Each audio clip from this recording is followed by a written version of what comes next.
Vampires have both fascinated and terrified the human psyche for centuries now, and still manages to captivate the imaginations of many to this day. Countless books, films, TV series, not to mention video games, have all derived inspiration from the vampire myth. But the iconic image that seems to be embedded in our minds when it comes to the modern-day vampire is not even close to his traditional representation. Today, we tend to think of suave, pale-faced aristocrats or counts that are irresistible to the opposite sex. And this was definitely not the case in medieval Europe. It was viewed as much of a real threat in the same way that major diseases are in modern society, which is another major point that I'll get back to in a minute. But before I begin, I think it's worth noting that there definitely are a certain set of characteristics that would define what we know today to be a vampire. A lot of scholars will argue that the vampire myth goes all the way back to classical mythology, and some will even attest as far back as ancient Sumeria. However, while many of these characters may display certain vampire qualities, they still don't match the same criteria as our modern-day vampire. For example, if you've ever studied Roman myth or folklore, you may have at one point stumbled across a peculiar creature known as the Strix. These owl-like beings are the result of someone who has practiced black magic and therefore has transformed into a blood-drinking bird spirit. Or, going back to Sumerian mythology for a minute, you'll find a race of bloodthirsty demons from the underworld known as the Utuku. But again, these creatures, while displaying certain vampiric qualities, still do not in and of themselves qualify as vampires as we know them today. So what exactly qualifies as a bona fide vampire? Well, first and foremost, the vampire is a revenant, somebody that has passed away and thereafter has returned back to life. Secondly, they drink blood specifically to sustain their undead nature. It is most definitely essential. And last but not least, but in my opinion the most important, is contagion. Vampirism is by nature contagious and was used during a time when medical science was still in its infancy to explain unknown illnesses. So where exactly did it all begin? If the authentic vampire myth didn't originate within classical mythology, then where did it all start? Transylvania? No. Ironically, when it comes to true authenticity, the vampire myth began in 12th century England. During this period, there are numerous reports from villagers that corpses are returning from the grave and causing bedlam across the country. Another thing worth noting as well is that a lot of these documented cases were compiled by historians like William of Newburgh. So the guys who are responsible for documenting major events that occurred during this particular period in history are also documenting that the dead are returning back to life.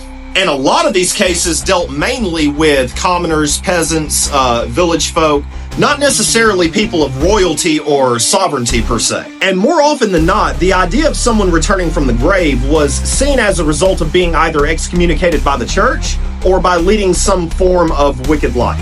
Another important factor when it comes to these particular undead is that when they return, they are not who they once were. By being excommunicated or living sinfully after they've passed away, this allows the devil or an evil spirit to take possession of their corpse, acting as a post-mortem possession. Think of it sort of like the way the dead return in Pet Sematary.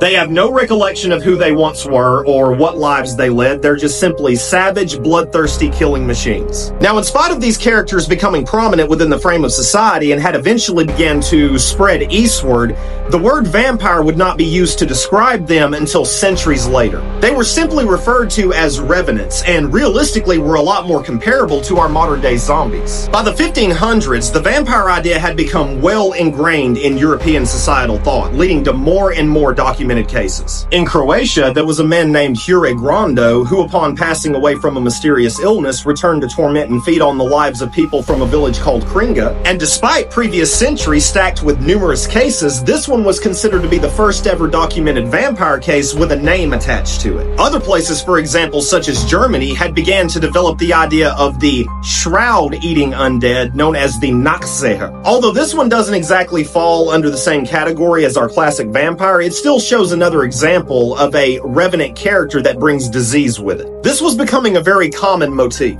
It was a way of explaining the contagiousness of death. Disease and illness was seen as the work of the supernatural or perhaps a demon or malevolent spirit. And evil was believed to literally have the ability to infect you.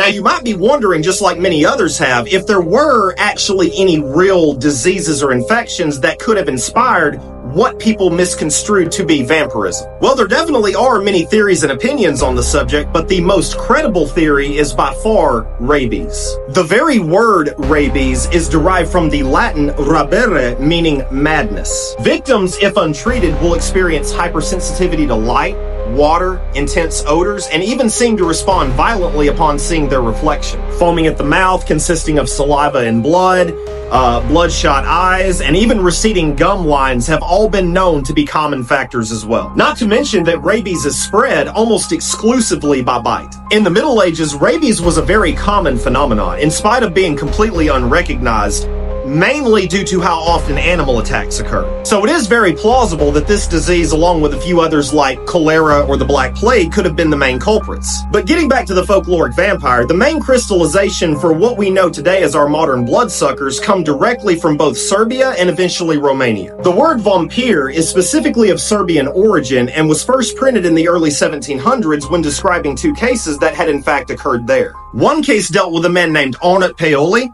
and the other a man named Peter Blakojevic. Both of these cases received widespread attention because they were investigated by many high officials, doctors, lawyers, so basically anybody who could present any level of authenticity or validity to the claims. And in the documents, the corpses are described as being in a very specific state, which in no way resembles what our minds tend to gravitate towards. One of the main elements that it describes when applied to the texture of the skin is being like that of a drum. Ruddy, tight, and very distorted. Another factor is that they appeared to be somewhat bloated and decomposition had not taken effect on them whatsoever.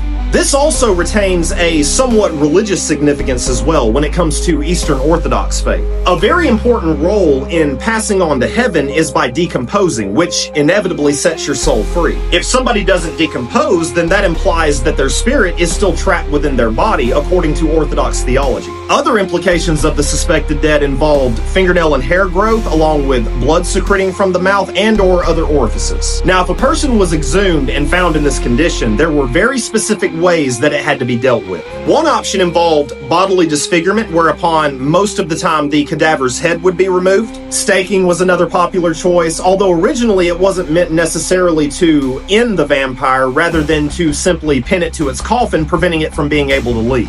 And last but not least, we have burning, which seemed to be the most popular choice next to beheading. And this brings us finally to the folktales of Romania, and more specifically, Transylvania. Romania was obviously no exception when it came to stories of the undead rising from the grave to torment or feed upon the living. However, their idea was particularly unique and served as a predecessor definitely to the modern-day vampire. These undead creatures were referred to as strigoi. Now again, these characters were usually the result of either being excommunicated or by living a somewhat sinful life. Those that returned as strigoi would possess an irresistible thirst for blood. Another important factor is that these characters brought disease with them, and if you happen to be the victim of a strigoi, then you yourself will become one. They also seem to display decaying or disfigured features, almost in the same likeness as, say, someone in 18th century Europe that had contracted syphilis. This was very much a character that Bram Stoker discovered himself when researching for Dracula. But even Dracula was not quite the first story to present a different breed of vampire.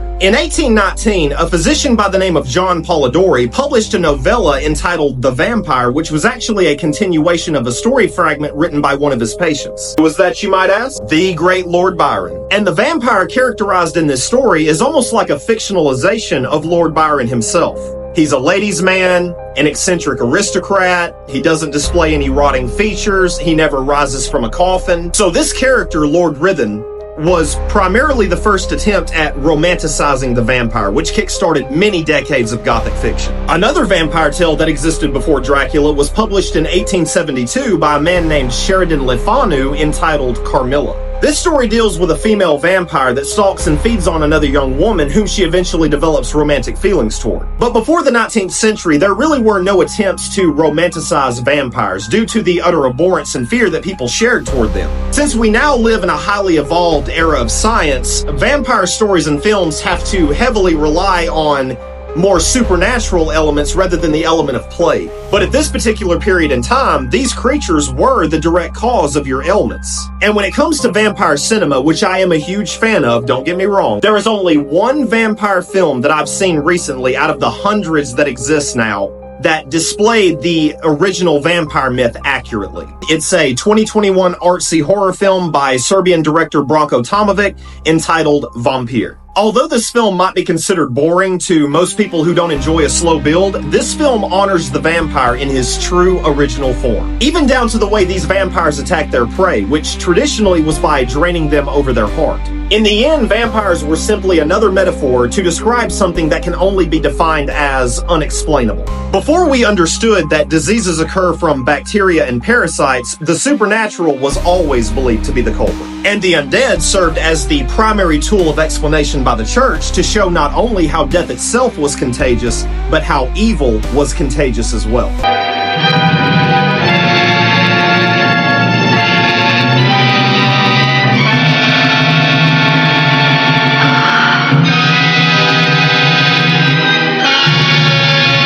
Thank you all so very much for checking out today's video. If you enjoyed it, make sure to show your support by smashing that like button and giving my channel a follow. And until next time, take care.